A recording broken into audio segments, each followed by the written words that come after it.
I really got to thinking this week, seeing all the pictures of you guys with Auntie Shamu and Uncle Trini and Shania and Trevin, how much I would like to do one thing. The one thing I think I miss the most besides hugs.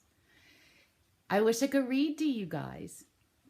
And so I thought, why can't I read to you guys? So I decided today to read Christian's favorite book to you. And I hope you like it. This is the book. And he still, to this day, he won't let me get rid of it. I don't think he ever will. I think he'll keep it forever. Okay, so let's get started with The Tale of Peter Rabbit by Beatrix Potter. Let's invite Auntie Marina along. She's a really good pianist, you know, like the best ever.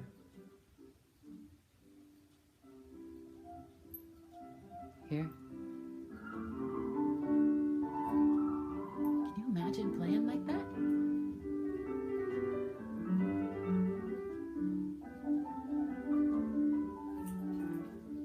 Okay, The Tale of Peter Rabbit by Beatrix Potter. Once upon a time, there were 4 little rabbits, and their names were Flopsy, Mopsy, Cottontail, and Peter. They lived with their mother in a sandbank underneath the root of a very big fir tree. "Now, my dears," said old Mrs. Rabbit one morning, "you may go into the fields or down the lane, but don't go into Mr. McGregor's garden. Your father had an accident there. He was put in a pie by Mrs. McGregor." Ugh. Look.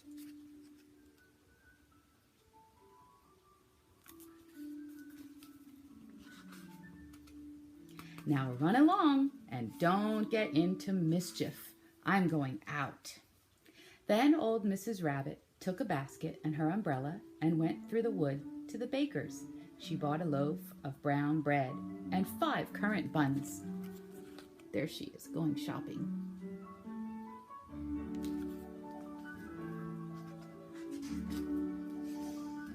Flopsy, Mopsy, and Cottontail, who were good little bunnies, went down the lane to gather blackberries.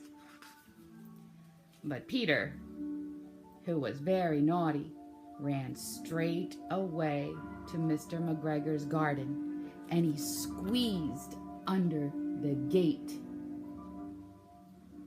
Somebody's in trouble.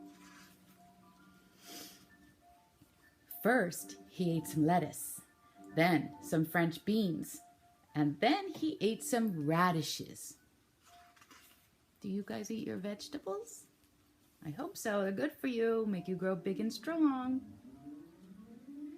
And then, feeling rather sick, he went to look for some parsley. He has a tummy ache because he ate too much all at once.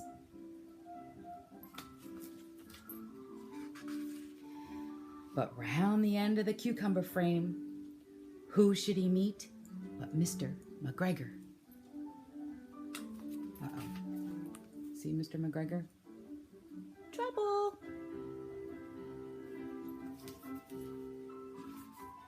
Mr. McGregor was on his hands and knees planting out young cabbages, but he jumped up and ran after Peter, waving his rake and calling out, "Stop, thief!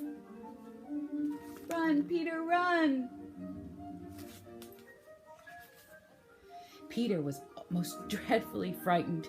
He rushed all over the garden, for he had forgotten the way back to the gate. He'd lost one of his shoes among the cabbages and the other shoe among the potatoes. After losing them, he ran on 4 legs and went faster, so that I think he might have gotten away altogether if he hadn't unfortunately run into a gooseberry net and got caught by the large buttons on his jacket. It was a blue jacket with brass buttons, and it was quite new. He's stuck.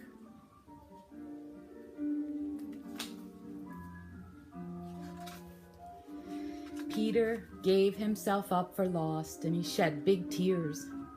but his sobs were overheard by some friendly sparrows, who flew to him in great excitement and implored him to exert himself. Mr. McGregor came up with the sieve, which he intended to pop up on the top of Peter, but Peter wriggled out just in time, leaving his jacket behind. There he is with the birds, who gave him confidence.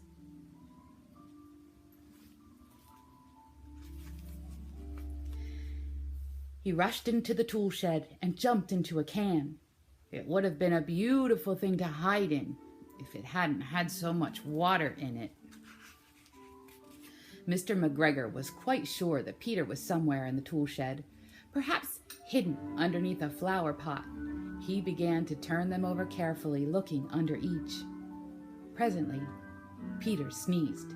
Kerchoo! Mr. McGregor was after him in no time. He tried to put his foot upon Peter, who jumped out of the window, upsetting 3 plants.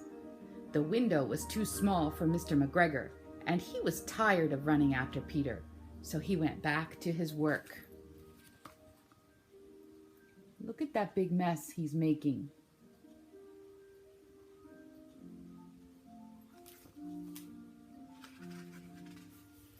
Peter sat down to rest. He was out of breath, trembling with fright, and he had not the least idea which way to go. Also, he was very damp with sitting in that can. After a time, he began to wonder about, going lippity, lippity, not very fast, and looking all around.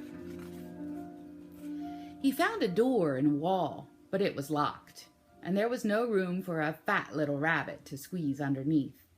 An old mouse was running in and out over the stone doorsteps, carrying peas and beans to her family in the wood. Peter asked her the way to the gate, but she had such a large pea in her mouth that she could not answer. She only shook her head at him, and Peter began to cry.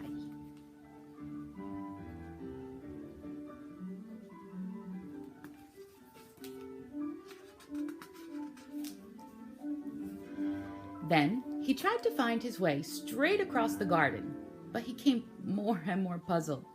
Presently, he came to a pond where Mr. McGregor filled his water cans. A white cat was staring at some goldfish. She sat very, very still, but now and then the tip of her tail twitched as if it were alive. Peter thought it was best to go away without speaking to her. He had heard about cats from his cousin, little Benjamin Bunny. He went back toward the tool shed, but suddenly, quite close to him, he heard the noise of the hoe. Scratch, scratch, scratch, scratch.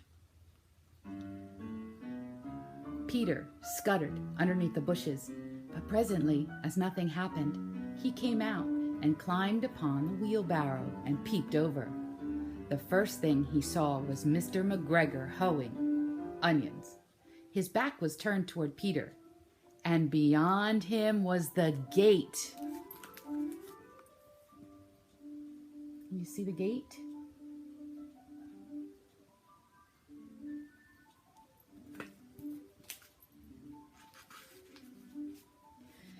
Peter got down very quietly off the wheelbarrow and started running as fast as he could along the straight walk behind some currant bushes. Mr. McGregor caught sight of him at the corner, but Peter did not care. He slipped underneath the gate and was safe at last in the wood outside the garden. Whew. Run!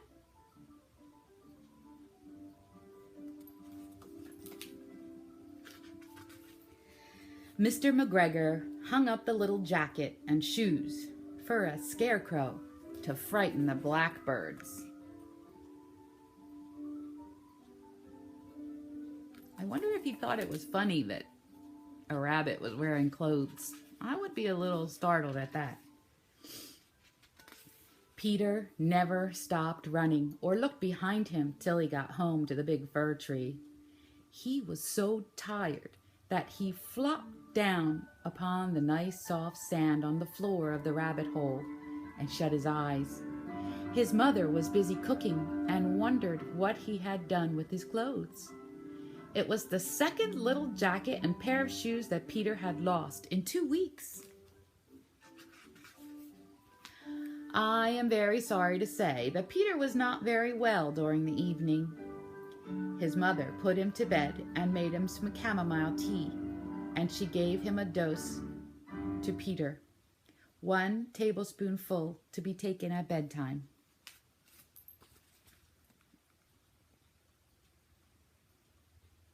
That looks like a nice place to live. But Flopsy, Mopsy, and Cottontail had bread and milk and blueberries for supper. The end. I hope you liked my story. I wish Auntie Marina was really here so that she could have played fast when he was running and slower and more quietly when the story got quiet. But unfortunately, we all live so far apart. Maybe someday. Nighty-night.